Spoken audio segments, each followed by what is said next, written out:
আসসালামু আলাইকুম বন্ধুরা, আমি শাহবাজ সালিকিন আর আপনারা দেখছেন রহস্য মঞ্চ। বন্ধুরা, আজ আমি আপনাদের জন্য নিয়ে এসেছি 5টি জিনিস যা সমুদ্রের তীরে পাওয়া গেছে আর সব মানুষকে অবাক করে দিয়েছে, কারণ এর রহস্য এখন পর্যন্ত বিজ্ঞানীরাও খুঁজে পায়নি। বন্ধুরা, শেষ পর্যন্ত অবশ্যই দেখবেন আর সাবস্ক্রাইব করে পাশে থাকা বেল আইকনটি ক্লিক করে রাখুন এমন সব রোমাঞ্চকর ভিডিও দেখার জন্য।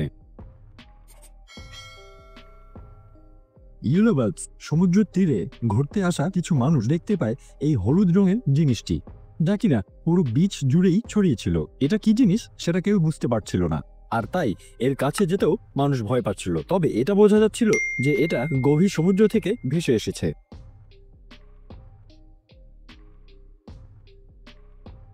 সাইল জেলিফিশ 2014 সালে সমুদ্র সৈকতে লক্ষ লক্ষ জেলিফিশের মতো দেখতে আজব জিনিস দেখতে পাওয়া যায়, যার মধ্যে বেশিরভাগই মারা গিয়েছিল, কিন্তু কিছু তখনও জীবিত ছিল, যার শরীর কাচের মতো স্বচ্ছ, পুরোপুরি ট্রান্সপারেন্ট ছিল, যা দেখতে খুব সুন্দর লাগছিল। কিন্তু এরা সব সমুদ্রের পাড়ে কি করে এলো?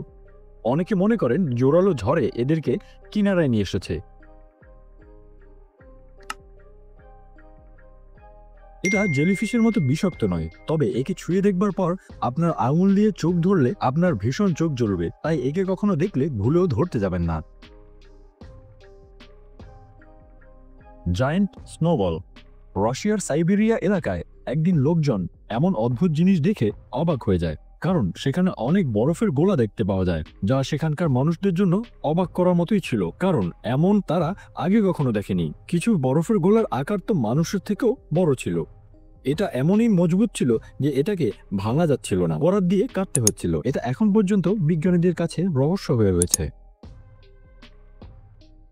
টম স্টোন সেন্ট ফ্রান্সিসকো বিচে 100 বছরের পুরনো একটি টম স্টোন পাওয়া যায়, যার উপরে অ্যামা বাসুয়ের নাম লেখা ছিল, আর তার 1 মাস পরে আরও একটি টম স্টোন সেখানে পাওয়া যায়।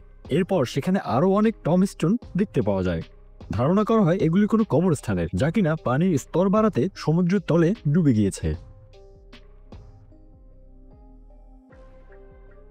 এসটি আগস্টিন মনেস্টার 1896 সালে 2 বন্ধু সাইকেল চালিয়ে যাচ্ছিল, তখন সমুদ্র কিনারায় তারা এই বিশাল জীবটি দেখতে পায়, যা দেখে তারা ভয় পেয়ে যায়।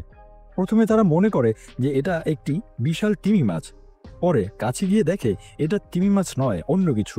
ধরুন কোনো জায়ান্ট অক্টোপাসের মাথা এটি, যা মরার পরে সমুদ্রের ঢেউয়ে সৈকতে চলে এসেছে। ভেবে দেখুন, এর মাথা যদি এত বড় হয় তবে দেহ কত বড়। বন্ধুরা, এই ভিডিওটির জন্য কি একটি লাইক পেতে পারি, যা দিতে আপনার মাত্র 1 সেকেন্ড লাগবে। তবে সাবস্ক্রাইব করতে ভুলবেন না।